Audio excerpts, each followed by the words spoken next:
Hello दोस्तों, नमस्कार। स्वागत है आपका हमारे यूट्यूब चैनल उत्तराखंड जी के वेरी इजी ट्रिक्स में। और आज की इस वीडियो में दोस्तों हम बात करेंगे नेशनल इंटरनेशनल करंट अफेयर्स के बारे में, जिसमें दोस्तों हम सितंबर अक्टूबर माह के महत्वपूर्ण करंट अफेयर्स के बारे में बात करेंगे, जो कि आपके आगामी यूके पीएससी और यूके ट्रिपल एससी के एग्जाम्स के लिए महत्वपूर्ण रह सकते हैं। इससे पहले दोस्तों मैं आपको 2023 की करंट अफेयर्स की इस सीरीज में दोस्तों अगस्त तक के करंट अफेयर्स पूरे कंप्लीट करवा चुका हूँ।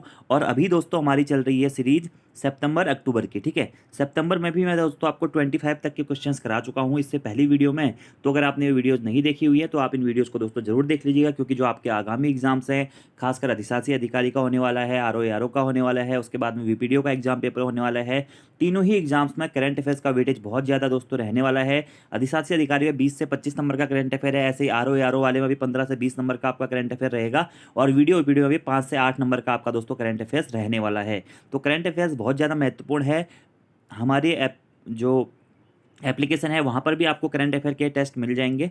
और साथ ही साथ यूट्यूब चैनल पे दोस्तों एक प्लेलिस्ट बनाई हुई है 2023 करंट अफेयर्स की। उसमें नेशनल इंटरनेशनल करंट अफेयर्स के सभी पार्ट्स हैं। और साथ ही दोस्तों उत्तराखंड के मंथली करंट अफेयर्स मैं आपको सितंबर तक कंप्लीट करवा चुका हूँ।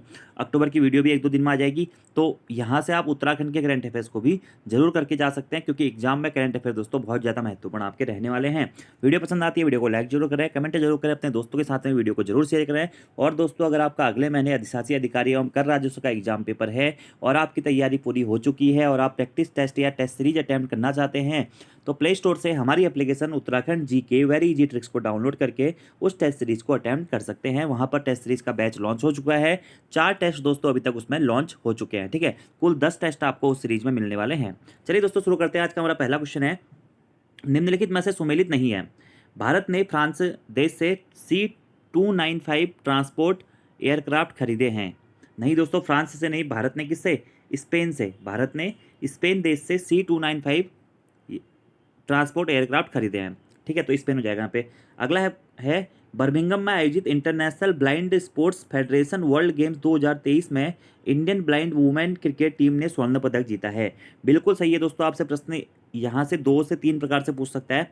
पहला प्रश्न ये पूछेगा कि international blind sports federation world games 2023 का आयोजन कहाँ हुआ था? तो बर्मिंघम में हुआ था। इसमें स्वर्ण पदक दोस्तों किसने जीता है? तो Indian blind women cricket team ने इसमें स्वर्ण पदक जीता है। अगला दोस्तों, वुमेन 5S या वुमेन्स 5S एशियन हॉकी का खिताब किसने जीता है? भारत ने जीता है। किसको हराकर जीता है दोस्तों? भारत ने पाकिस्तान को हराकर जीता। और वही मेंस 5S एशियन हॉकी का खिताब भी भारत ने जीता था। किसको हराकर जीता था? पाकिस्तान को हराकर जीता था। और इसका आयोजन कहाँ पे हुआ था? 5S एशियन हॉकी का ये हुआ था सलाला में। अगला हमारा पॉइंट है कि फीबा बास्केटबॉल वर्ल्ड कप 2023 का खिताब किसने जीता है? जर्मनी ने जीता है। ये भी बिल्कुल सही दोस्तों। फीबा बास्केटबॉल वर्ल्ड कप 2023 का खिताब किसने? जर्मनी ने जीता है। तो प्रश्न पूछा गया था कौन सा सुमेलित नहीं है? तो ऑप्शन नंबर ए सुमेलित नहीं है दोस्तों, क्योंकि भारत ने फ्रांस से नहीं स्पेन से C295 ट्रांसपोर्ट एयरक्राफ्ट खरीदे हैं। तो दोस्तों ये जो क्वेश्चन है ना सुमेलित नहीं है। देखिए एक ही क्वेश्चन से आपके 4 करंट अफेयर्स कवर हो रहे हैं। प्रश्न इसी प्रकार से आपसे एग्जाम में पूछे जा सकते हैं कि C295 ट्रांसपोर्ट एयरक्राफ्ट भारत ने किस देश से खरीदे हैं? स्पेन से खरीदे हैं। जो blind sports federation world games 2023 हुए थे, इसमें स्वर्ण पदक किसने जीता है या भारत ने कौन सा पदक जीता है? स्वर्ण पदक जीता है। वुमेन्स 5S एशियन हॉकी का खिताब भारत ने जीता है। फीबा बास्केटबॉल वर्ल्ड कप 2023 का खिताब दोस्तों किसने? जर्मनी ने जीता है। अगला प्रश्न है, निम्नलिखित में से सुमेलित नहीं है। क्या सुमेलित नहीं है? यूएस ओपन 2023 के पुरुष युगल का खिताब राजीव राम और जो सैलिसबरी ने रोहन बोपन्ना और मैथ्यू एडबेन को हराकर जीता है। ये तो दोस्तों बिल्कुल सही है। यूएस ओपन 2023 के पुरुष युगल का खिताब किसने जीता है? आपको याद रखना है, राजीव राम और जो सैलिसबरी ने जीता है। किसको हराकर? रोहन बोपन्ना और मैथ्यू एडबेन को हराकर जीता है। याद रखना है दोस्तों, महत्वपूर्ण है। यूएस ओपन जो ये श्रृंखला है किससे संबंधित है? टेनिस से संबंधित है। तो एग्जाम में इस प्रकार से प्रश्न बन सकता है, राजीव राम, रोहन बोपन्ना, जो सैलिसबरी, मैथ्यू एडबन किस खेल से संबंधित है? तो ये टेनिस से संबंधित है। तो ये तो बिल्कुल सही है। अगला है दोस्तों कि भूटान में आयोजित Saif under 16 championship 2023 football tournament का खिताब भारत ने जीता है। ये भी बिल्कुल सही है दोस्तों कि सैफ अंडर 16 चैंपियनशिप 2023 का खिताब कहाँ आयोजित हुआ था? भूटान में आयोजित हुआ था। यह क्या है दोस्तों? फुटबॉल टूर्नामेंट है जिसका खिताब किसने जीता है? भारत ने जीता है। ये भी बिल्कुल सही है। अगला हमारा पॉइंट है, हाल ही में अजीत निनान जी का निधन हो गया है, वह कार्टूनिस्ट क्षेत्र से संबंधित है। ये भी बिल्कुल सही दोस्तों। अजीत निनान का संबंध किस क्षेत्र से? यह प्रसिद्ध कार्टूनिस्ट थे। अगला हमारा ऑप्शन है दोस्तों कि बंगस वैली फेस्टिवल का आयोजन केरल में किया गया। नहीं दोस्तों, जो बंगस वैली फेस्टिवल है इसका आयोजन कहाँ किया जाता है? जम्मू कश्मीर में इसका आयोजन किया जाता है। तो कौन सा सुमेलित नहीं है पूछा गया था? ऑप्शन नंबर डी दोस्तों सुमेलित नहीं है, जम्मू कश्मीर में इसका आयोजन किया गया है बंगस वैली फेस्टिवल का। तो यहाँ पर भी दोस्तों आपको याद रखना है, यूएस ओपन 2023 के पुरुष युगल का खिताब किसने जीता है? राजीव राम और जो सैलिसबरी ने जीता है, रोहन बोपन्ना और मैथ्यू एडमन को हराकर। वहीं सैफ अंडर 16 चैंपियनशिप 2023 का आयोजन कहाँ हुआ था? भूटान में हुआ था, और यह खिताब किसने जीता है? भारत ने जीता है। अजीत निनान का संबंध किससे है? कार्टूनिस्ट है। बंगस वैली फेस्टिवल का आयोजन कहाँ किया जाता है? जम्मू कश्मीर में किया जाता है। अगला प्रश्न है दोस्तों, निम्नलिखित में से कौन सा सुमेलित है? ठीक है, राष्ट्रीय हिंदी दिवस 14 सितंबर को मनाया जाता है। बिल्कुल सही है दोस्तों, राष्ट्रीय हिंदी दिवस कब मनाया जाता है? 14 सितंबर को मनाया जाता है। और 14 सितंबर 1949 को ही दोस्तों यह तय किया गया था कि हमारी राजभाषा हिंदी और लिपि क्या होगी दोस्तों? देवनागरी होगी। आपको यह याद रखना है, ठीक है। अगला है दोस्तों हमारा, विश्व ओजोन दिवस 16 सितंबर को मनाया जाता है। ठीक है, बिल्कुल सही दोस्तों, विश्व ओजोन दिवस क्या मनाया जाता है? 16 सितंबर को मनाया जाता है। और ओजोन से संबंधित प्रोटोकॉल कौन सा दोस्तों? मॉन्ट्रियल प्रोटोकॉल है, आपको याद रखना है। मॉन्ट्रियल प्रोटोकॉल ओजोन परत के क्षरण को रोकने के लिए एक प्रोटोकॉल हुआ था दोस्तों मॉन्ट्रियल में, जिसे कहते हैं मॉन्ट्रियल प्रोटोकॉल। और कब हुआ था दोस्तों ये? 16 सितंबर 1987 का दोस्तों ये मॉन्ट्रियल प्रोटोकॉल है। ठीक है, और विश्व ओजोन दिवस का मनाया जाता है 16 सितंबर को मनाया जाता है, याद रखना है आपको। और इसकी शुरुआत कब से हुई थी दोस्तों? ठीक है, कि 16 सितंबर को ओजोन दिवस मनाया जाएगा, तो 1995 से इसकी मतलब पहली बार 1995 में मनाया गया था, और 1994 में घोषणा की गई थी कि यार इसको मनाया जाएगा। ठीक है, 16 सितंबर को। याद रखना आपको, मॉन्ट्रियल प्रोटोकॉल ओजोन परत से संबंधित है, ओजोन परत के क्षरण को रोकने के लिए, या जो होल्स ओजोन परत में हमारा बन रहा था उसको रोकने के लिए यह दोस्तों प्रोटोकॉल आयोजित किया गया था। याद रखना आपको, महत्वपूर्ण प्रोटोकॉल है। और विश्व ओजोन दिवस कब? 16 सितंबर को मनाया जाता है। अगला है, हाल ही में क्रिकेट संबंधित एशिया कप 2023 का खिताब भारत ने श्रीलंका को हराकर जीता है। बिल्कुल सही है दोस्तों, तो एशिया कप का खिताब भारत ने जीता है। तो क्या हो जाएंगे? सभी ऑप्शन दोस्तों आपके क्या हो जाएंगे? सही हो जाएंगे। अब दोस्तों यहाँ पे देखिए, सितंबर के कुछ महत्वपूर्ण मैं आपको दिवस बता देता हूँ। देखिए, राष्ट्रीय हिंदी दिवस 14 सितंबर आप लोगों को पता है। विश्व ओजोन दिवस 16 सितंबर आपको पता है। साक्षरता सप्ताह कब से कब तक मनाया जाता है? तो साक्षरता सप्ताह दोस्तों कब मनाया जाता है? सितंबर में ही मनाया जाता है, 1 से लेकर 8 सितंबर के बीच में। ठीक है, और वहीं पोषण सप्ताह कब मनाया जाता है दोस्तों? पोषण सप्ताह भी सितंबर में ही मनाया जाता है, 1 से लेकर 7 सितंबर के बीच में दोस्तों पोषण सप्ताह मनाया जाता है। ठीक है, ये भी आपको ध्यान रखना है। शिक्षक दिवस आप सभी लोगों को पता होगा दोस्तों, 5 सितंबर को क्या मनाया जाता है? शिक्षक दिवस मनाया जाता है। ठीक है, और अगर बात करें अंतर्राष्ट्रीय साक्षरता दिवस की, अंतर्राष्ट्रीय साक्षरता दिवस कब मनाया जाता है? तो अंतर्राष्ट्रीय साक्षरता दिवस दोस्तों मनाया जाता है कब? 8 सितंबर को। अब आपको कमेंट बॉक्स में बताना है कि राष्ट्रीय साक्षरता दिवस कब मनाया जाता है। ठीक है, इसका आंसर आपको कमेंट बॉक्स में देना है। ठीक है, वैसे ही दोस्तों विश्व आत्महत्या निवारण दिवस कब मनाया जाता है? 10 सितंबर को विश्व आत्महत्या निवारण दिवस मनाया जाता है। ठीक है, अभियंता दिवस या इंजीनियर्स डे कब मनाया जाता है दोस्तों? 15 सितंबर को इंजीनियर्स डे या अभियंता दिवस मनाया जाता है। और इसी के साथ साथ दोस्तों अंतर्राष्ट्रीय लोकतंत्र दिवस, ये प्रश्न एग्जाम में आपका बन सकता है। अंतर्राष्ट्रीय लोकतंत्र दिवस कब मनाया जाता है? तो दोस्तों अंतर्राष्ट्रीय लोकतंत्र दिवस भी आपका 15 सितंबर को ही मनाया जाता है। ओजोन परत संरक्षण दिवस दोस्तों कब मनाया जाता है? वह 16 सितंबर को मनाया जाता है। ये आपको याद रखना, कब मनाया जाता है? 16 सितंबर को मनाया जाता है। और अगर आपको दोस्तों इसकी थीम याद रखनी है तो आप थीम याद रख सकते हैं, fixing the ozone layer and reducing climate change. ठीक है, fixing the ozone layer and reducing climate change, ये इसकी क्या है दोस्तों? थीम है। ठीक है, अंतर्राष्ट्रीय रेड पांडा दिवस भी दोस्तों 16 सितंबर को ही मनाया जाता है। 17 सितंबर को क्या हुआ था? प्रधानमंत्री नरेंद्र मोदी जी का जन्मदिवस हुआ था, आपको याद रखना है। और पीएम विश्वकर्मा योजना की शुरुआत भी 17 सितंबर से ही हुई है, याद रखना है आपको दोस्तों। ठीक है, ऐसी बात करें विश्व जल निगरानी दिवस की, तो 18 सितंबर को विश्व जल निगरानी दिवस मनाया जाता है। ऐसे ही दोस्तों एक अंतर्राष्ट्रीय सप्ताह और है, अंतर्राष्ट्रीय बधिर सप्ताह, जो कि 18 से लेकर 24 सितंबर को मनाया जाता है। ठीक है, अगला दोस्तों 21 सितंबर आपको याद रखना है, क्योंकि इस दिन अंतर्राष्ट्रीय शांति दिवस मनाया जाता है, इंटरनेशनल पीस डे इस दिन मनाया जाता है, ये भी आपको ध्यान रखना है। 23 सितंबर को अंतर्राष्ट्रीय सांकेतिक भाषा दिवस मनाया जाता है। 24 सितंबर को विश्व नदी दिवस दोस्तों मनाया जाता है। 25 सितंबर को विश्व फार्मासिस्ट दिवस मनाया जाता है। 25 सितंबर को ही दोस्तों क्या विश्व फेफड़ा दिवस भी मनाया जाता है। विश्व फेफड़ा दिवस कब मनाया जाता है? वह दोस्तों, या लीवर डे कब मनाया जाता है? वर्ल्ड लीवर डे, तो ये मनाया जाता है आपका 25 सितंबर को। ठीक है, ऐसे ही 26 सितंबर की डेट भी दोस्तों आपको याद रखनी है, क्योंकि इस दिन मनाया जाता है विश्व पर्यावरण स्वास्थ्य दिवस। क्या? विश्व पर्यावरण स्वास्थ्य दिवस 26 सितंबर को मनाया जाता है। और 27 सितंबर आप लोगों को पता ही होगा, पिछली वीडियो में बता चुका हूँ, विश्व पर्यटन दिवस दोस्तों 27 सितंबर को मनाया जाता है, ये भी आपको याद रखना है। और विश्व रेबीज दिवस 28 सितंबर को मनाया जाता है। भगत सिंह की जन्म वर्षगांठ भी 28 सितंबर को ही मनाई जाती है, ठीक है। और अंतर्राष्ट्रीय अनुवाद दिवस दोस्तों 30 सितंबर को मनाया जाता है। तो सितंबर के जो महत्वपूर्ण दिवस थे जो आपसे एग्जाम में पूछे जा सकते हैं, वो मैंने दोस्तों आपको बता दिए हैं, ठीक है। अगले प्रश्न की बात करते हैं। चंद्रयान 3 मिशन के प्रज्ञान रोवर ने चंद्रमा की सतह पर किस तत्व की उपस्थिति की पुष्टि की है? तो चंद्रमा की सतह पर दोस्तों सल्फर, आयरन, एल्यूमिनियम, इन सभी तत्वों की उपस्थिति की पुष्टि की है किसने? प्रज्ञान रोवर ने। और चंद्रयान 3 मिशन दोस्तों आपको बताइए कि भारत चंद्रमा के दक्षिणी ध्रुव पर पहुंचने वाला प्रथम देश बन गया है और विश्व का चौथा देश बन गया है जिसने चंद्रमा पर क्या करी हुई है दोस्तों? सफल लैंडिंग करी हुई है। याद रखना है आपको, एग्जाम की दृष्टि से इंपॉर्टेंट है। 14 जुलाई को चंद्रयान 3 मिशन को लॉन्च किया गया था और यह कंप्लीट कब हुआ? 23 अगस्त को यह कंप्लीट हुआ है, आपको याद रखना है। इसके अगर दोस्तों आपसे पूछे जाए कि पी PSLV Mark 3 M4 से इसे दोस्तों क्या किया था? भेजा गया था। ये इसका प्रक्षेपित रॉकेट है, ठीक है। और इसके रोवर का नाम है दोस्तों क्या? प्रज्ञान, ठीक है। और विक्रम क्या है इसका? विक्रम है इसका लैंडर, ठीक है। लैंडर का नाम क्या है दोस्तों? विक्रम है। कितने पेलोड इसमें लगाए गए थे? 7 पेलोड इसमें दोस्तों लगाए गए थे, आपको याद रखना है, इंपॉर्टेंट ये क्वेश्चन है, ठीक है, चंद्रयान 3 मिशन के बारे में। अगला हमारा क्वेश्चन है, शंकराचार्य जी की 108 फीट ऊंची मूर्ति स्टैच्यू ऑफ वननेस किस राज्य में बनाई गई है? तो अब एग्जाम में प्रश्न आपसे डायरेक्टली बन सकता है, statue of oneness. Statue of oneness दोस्तों कहाँ स्थित है? यह मध्य प्रदेश में स्थित है और मध्य प्रदेश के ओंकारेश्वर में दोस्तों यह स्टैच्यू ऑफ वननेस बनाई गई है, ठीक है। ये क्या है? स्टैच्यू ऑफ वननेस किसकी मूर्ति है या किसकी प्रतिमा है? शंकराचार्य जी की 108 फीट दोस्तों ऊंची मूर्ति है क्या? स्टैच्यू ऑफ वननेस किस राज्य में बनाई गई है? मध्य प्रदेश में दोस्तों बनाई गई है, मध्य प्रदेश के ओंकारेश्वर में, ठीक है। और किसके द्वारा बनाई गई है? रामपुरे के द्वारा बनाई गई है, ठीक है। वो यानी कि इसके वास्तुकार कौन है? रामपुरे हैं। अगला हमारा प्रश्न है, ये भी महत्वपूर्ण है दोस्तों, स्टैच्यू ऑफ वननेस भी महत्वपूर्ण था। यह भी महत्वपूर्ण है कि भारत का 42वां विश्व धरोहर स्थल कौन सा घोषित किया गया है? तो होयसल का पवित्र मंदिर समूह दोस्तों, जो कि कहाँ स्थित है?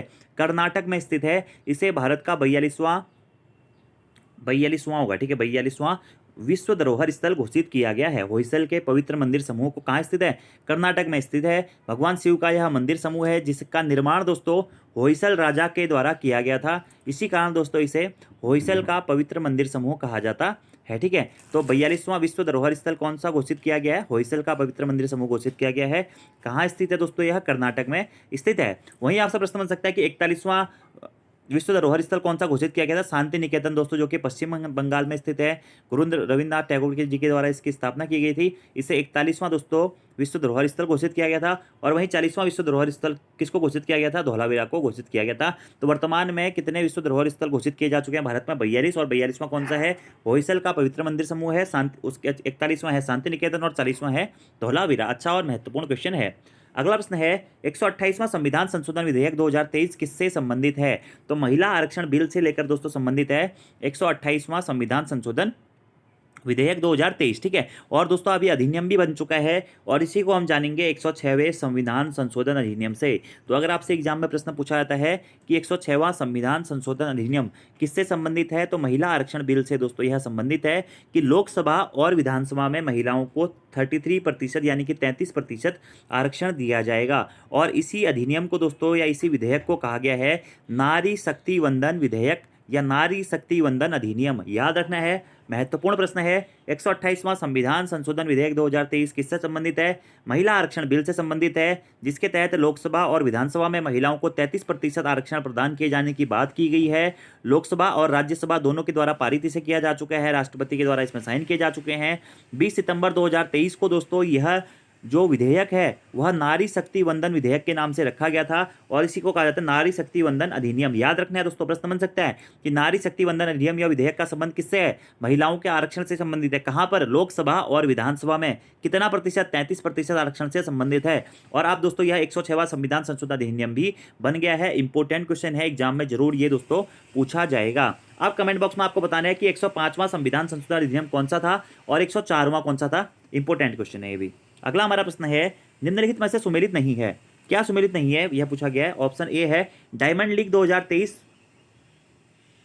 फाइनेंस में नीरज चोपड़ा ने क्या जीता है? स्वर्ण पदक जीता है, ठीक है। तो डायमंड लीग में दोस्तों नीरज चोपड़ा ने स्वर्ण पदक नहीं जीता है, क्या जीता है? रजत पदक जीता है, यानी कि इसमें इन्होंने गोल्ड मेडल नहीं, सिल्वर मेडल जीता है। किसमें? डायमंड लीग 2023 में, ठीक है। किसने? नीरज चोपड़ा ने। किससे संबंधित है? भाला फेंक खेल से संबंधित है। तो कौन सा सुमेलित नहीं है पूछा गया था, तो ऑप्शन नंबर ए ही सुमेलित नहीं है, ठीक है। तो प्रश्न बन सकता है दोस्तों, क्योंकि नीरज चोपड़ा ने बहुत सारे गोल्ड मेडल भी जीते हैं। तो यहाँ पर है डायमंड लीग में कौन सा मेडल जीता है, तो डायमंड लीग में इन्होंने क्या जीता है दोस्तों? रजत पदक जीता है, याद रखना आपको, ठीक है। ये ऑप्शन गलत हो जाएगा। अगला है, हाल ही में गुजरात राज्य में धातु वेनेडियम की खोज की गई है। बिल्कुल सही दोस्तों, वेनेडियम धातु की खोज हाल ही में कहाँ की गई है? गुजरात में की गई है, तो सही है। अगला है, हाल ही में संगीत नाटक अकादमी अमृत पुरस्कार 84 लोगों को प्रदान किया गया, ये भी बिल्कुल सही है दोस्तों। और अगला ऑप्शन है हमारा कि प्रतिष्ठित नॉर्मन ई बोरलॉग पुरस्कार 2023 डॉक्टर स्वाति नायक को प्रदान किया गया, ये भी दोस्तों बिल्कुल सही है। और यह प्रश्न भी दोस्तों अकेले में इंपॉर्टेंट है, डायरेक्टली आपसे पूछा जा सकता है कि प्रतिष्ठित नॉर्मन ई बोरलॉग पुरस्कार 2023 से किसे सम्मानित किया गया है, तो किसको? डॉक्टर स्वाति नायक को सम्मानित किया गया है। तो ये आपको ध्यान रखना है। और डायमंड लीग 2023 के फाइनल में नीरज चोपड़ा ने क्या जीता है दोस्तों? इन्होंने इसमें रजत पदक जीता है।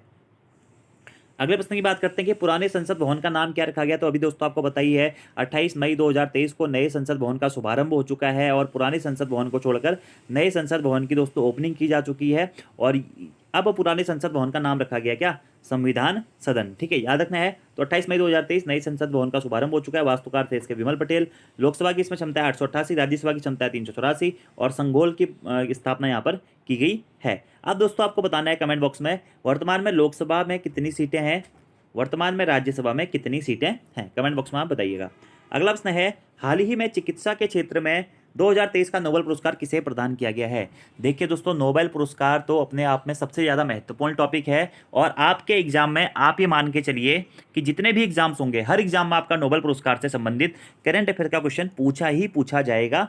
तो आपको ये क्वेश्चन अच्छे तरीके से कर लेने हैं कि चिकित्सा के क्षेत्र में 2023 का नोबेल पुरस्कार किसे प्रदान किया गया है। तो चिकित्सा के क्षेत्र में दोस्तों 2023 का नोबेल पुरस्कार किसको किसको प्रदान किया गया है दोस्तों? कैटालिन कारिको और डू विस्मैन, इन दोनों को ही दोस्तों चिकित्सा के क्षेत्र में क्या प्रदान किया गया दोस्तों?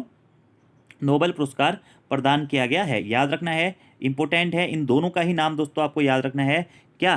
कैटालिन कारिको और डू विस्मैन, कैटालिन कारिको और डू विस्मैन, ठीक है।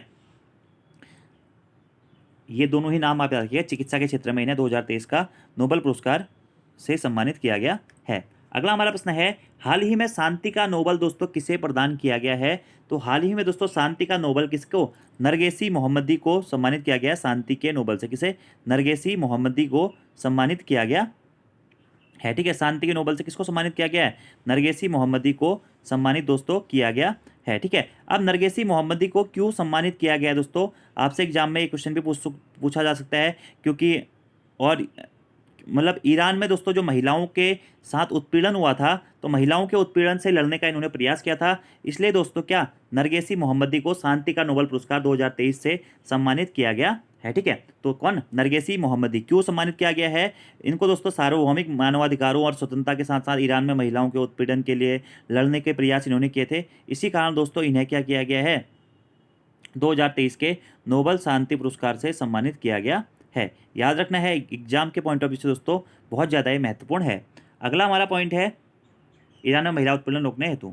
अगला प्रश्न है, साहित्य का नोबेल पुरस्कार 2023 किसे प्रदान किया गया है। तो साहित्य का नोबेल पुरस्कार 2023 दोस्तों जॉन फासे को प्रदान किया गया। किसको? जॉन फॉसे या जॉन फासे, ठीक है, जॉन फॉसे या जॉन फासे को प्रदान किया गया है। और क्यों प्रदान किया गया दोस्तों? यह पुरस्कार उनके नवोन्मेषी नाटकों और गद्य के लिए प्रेरणा के रूप में उन्हें दिया गया है, ठीक है। तो याद रखना, साहित्य का नोबेल पुरस्कार किसे प्रदान किया गया 2023 में? जॉन फासे। कौन?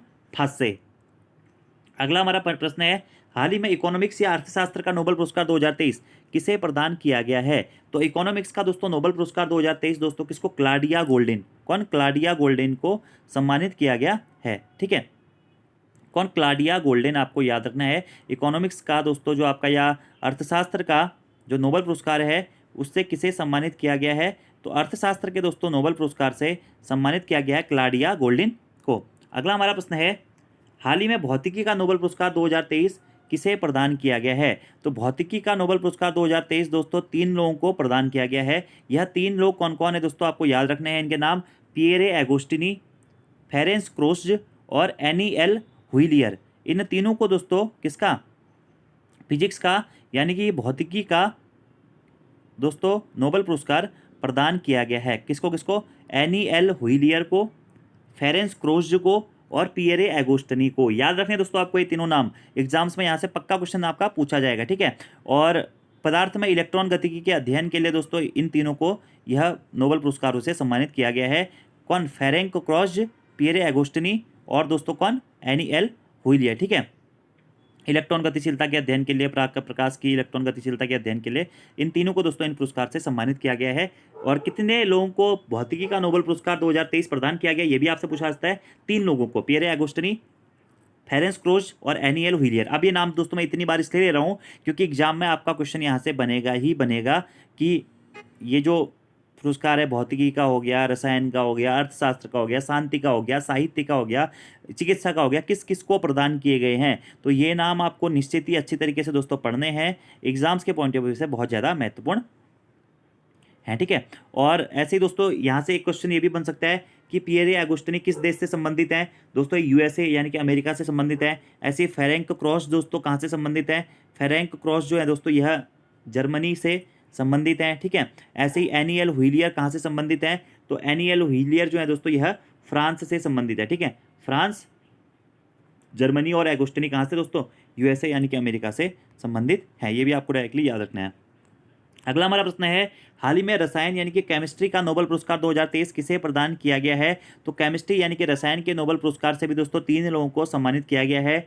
मैंगी जी बेवेंडी या मैंगी जी बवेंडी, लुई ए ब्रूस और एलेक्सी, इन तीनों को ही दोस्तों रसायन के नोबेल पुरस्कार 2023 से सम्मानित किया गया है। रसायन में भी 3 लोगों को मिला है, भौतिकी में भी 3 लोगों को मिला है। रसायन में 3 लोग कौन कौन से हैं? मोंगी जी बावेंडी, मोंगी जी बवेंडी या बावेंडी, ये आप याद रखिएगा। अगला है लुइस ए ब्रूस और अगला है दोस्तों एलेक्सी आई एकिमोव, एलेक्सी आई एकिमोव, ठीक है। ये पूरा नाम याद रख लीजिएगा, एलेक्सी आई एकिमोव, ठीक है। इन तीनों को ही दोस्तों क्वांटम डॉट्स की खोज और उसके विकास पर काम करने, किसके लिए? क्वांटम डॉट्स की खोज या क्वांटम डॉट्स के लिए उसके खोज और उसके विकास पर काम करने के लिए दोस्तों इन तीनों को ही रसायन के नोबेल पुरस्कार से सम्मानित किया गया है, याद रखना है, ठीक है। और वहीं दोस्तों शांति का नोबेल किसको मिला था? वो मिला था नॉर्जेस मोहम्मदी को। किसको? नॉर्जेस मोहम्मदी को। साहित्य का नोबेल किसको मिला था दोस्तों? फॉसे, मैंने आपको बताया था ना, जॉन फॉसे को मिला था साहित्य का नोबेल, ठीक है। और वहीं रसायन का दोस्तों मोंगी जी बावेंडी, लुई ए ब्रूस और दोस्तों किसको? एलेक्सी आई एकिमोव, इनको प्रदान किया गया। भौतिकी का नोबेल पुरस्कार किसको प्रदान किया गया? एनी एल हुइलियर, पियरे एगोस्टनी और फेरेंक क्रॉस। और क्यों प्रदान किया गया? पदार्थ में इलेक्ट्रॉन गतिकी के अध्ययन के लिए इनको यह पुरस्कार प्रदान किया गया भौतिकी में, ठीक है। ऐसी दोस्तों बात की जाए कि मेडिसिन में, मतलब जो फिजियोलॉजी के क्षेत्र में या मेडिसिन में किसको किसको प्रदान किया गया दोस्तों नोबेल पुरस्कार? तो मेडिसिन में या चिकित्सा के क्षेत्र में दोस्तों 2 लोगों को प्रदान किया गया है, कैटगिन कारिको को और डू विस्मैन को। तो सभी दोस्तों मैंने आपको नाम बता दिए हैं आपके एग्जाम्स के लिए दोस्तों, यह इंपॉर्टेंट है, यह दोनों ही नाम आपके लिए इंपॉर्टेंट है, कैटालिन कारिको और डू विस्मैन, ठीक है।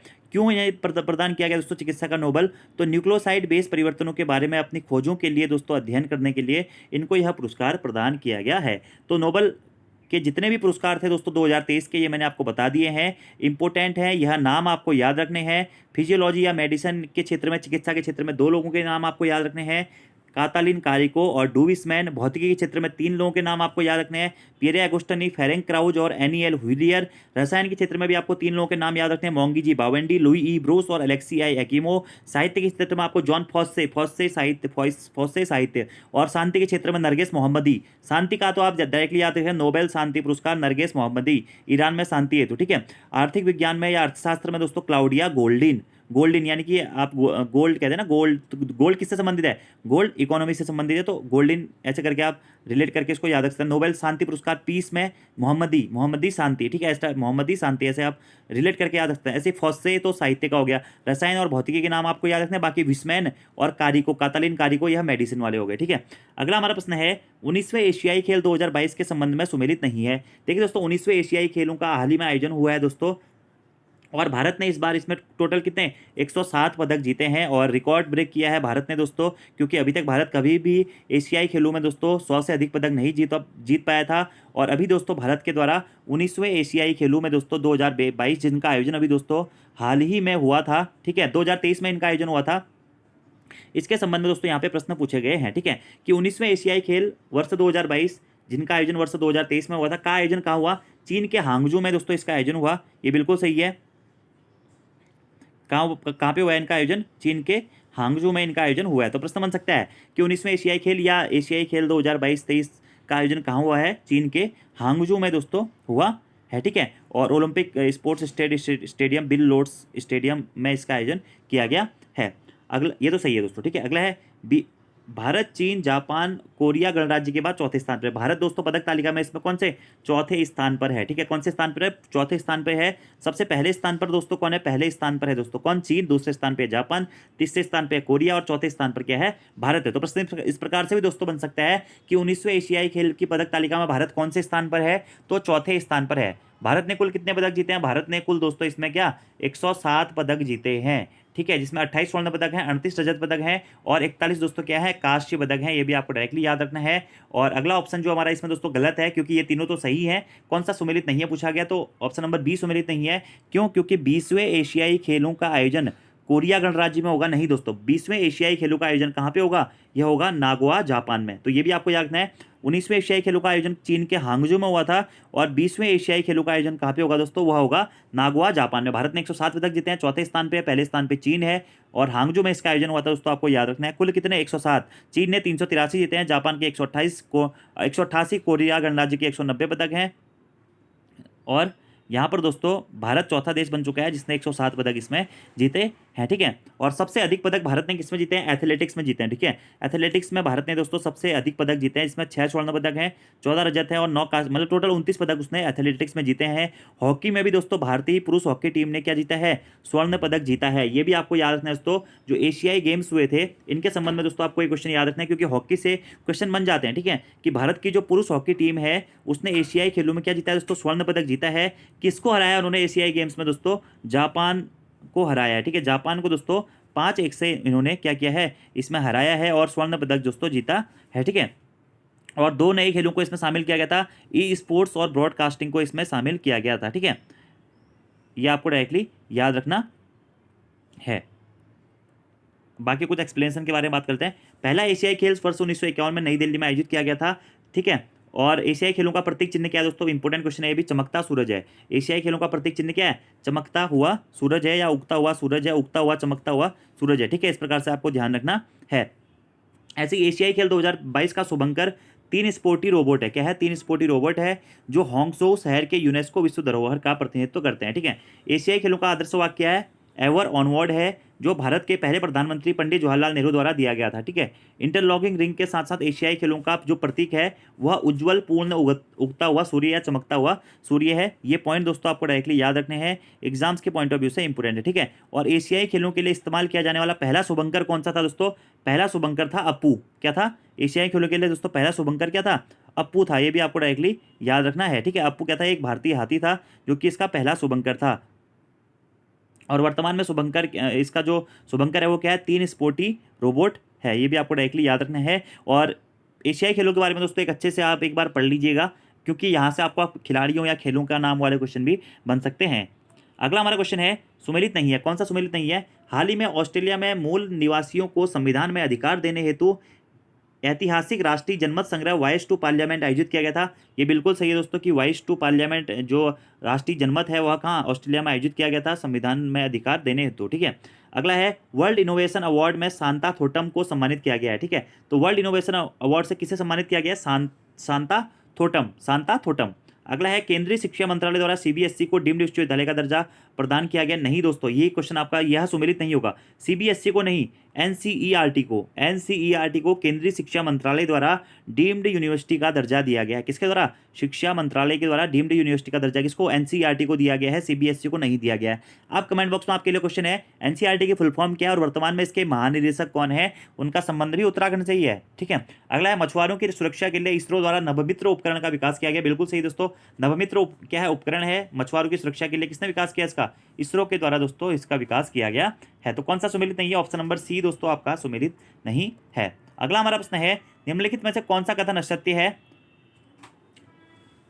भारतीय सेना में सैनिकों के परिजनों की सुविधा और शिकायत निवारण के लिए प्रोजेक्ट संजय प्रारंभ किया गया। नहीं दोस्तों, प्रोजेक्ट नमन प्रारंभ किया गया है। कौन सा प्रोजेक्ट प्रारंभ किया गया है? भारतीय सेवा में जो सैनिक है उनके परिजनों की सुविधा और शिकायत निवारण के लिए प्रोजेक्ट नमन प्रारंभ किया गया है। तो कौन सा सुमेलित नहीं है? ऑप्शन ए ही दोस्तों सुमेलित नहीं है। अगला है 20वां आसियान भारत शिखर सम्मेलन का आयोजन जकार्ता इंडोनेशिया में किया गया है। बिल्कुल सही है दोस्तों, एग्जाम में डायरेक्टली प्रश्न बन भी सकता है कि 20वां आसियान भारत शिखर सम्मेलन का आयोजन कहाँ किया गया है? जकार्ता इंडोनेशिया में किया गया है। पहला अंतर्राष्ट्रीय पुलिस सहयोग दिवस कब मनाया गया है? 7 सितंबर को मनाया गया। ये भी दोस्तों बिल्कुल सही है, महत्वपूर्ण है। ठीक है, अंतर्राष्ट्रीय साक्षरता दिवस आज 8 सितंबर को मनाया जाता है। बिल्कुल सही है दोस्तों, ये भी सही है। ठीक है, और वैश्विक जैव ईंधन गठबंधन का शुभारंभ किसने किया हुआ है? भारत ने किया है। तो वैश्विक जो जैव ईंधन गठबंधन है, इस अलायंस का जो शुभारंभ है वह भारत ने किया है। तो कौन सा सम्मिलित नहीं है? ऑपरेशन संजय नहीं, ऑपरेशन नमन यहाँ पर होगा, यानी कि प्रोजेक्ट नमन आपका होगा। ठीक है, अगला हमारा क्वेश्चन है, निम्नलिखित में से सुमेलित है? विश्व मसाला कांग्रेस का 14वां संस्करण मुंबई में आयोजित हुआ था।